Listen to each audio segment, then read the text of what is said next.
Che maluoro pod medore ewi koso tije nojende, sirikal pod medo tiyo matek maloso tije nojende ka gichako kembe, gedo kod kuonde timo tije mag lwedo. Koloso e seche manolimo ka timo nonro e yor mbui manyasani ewi kembe kata kirdi e boma ma Nairobi, jatend migao mar ohala kod kembe gi le mag bunge Lee Kinyanjui owacho ni kar timo nonro noero biro miyo jende riekni mag tije mathoth mar bero chal mar ochumi e pacho ka.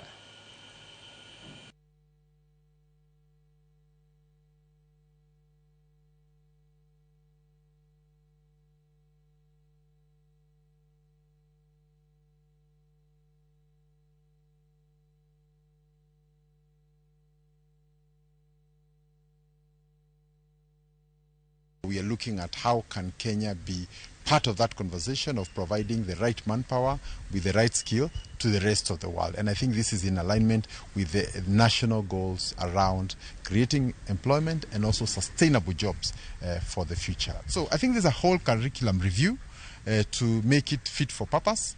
And we have also shared that this institution can serve not just Kenya, but the entire region, because we don't have another Kirdi within the larger East and Central Africa. So we have a big dream for this institution, and we will work to revamp and make it fit for purpose.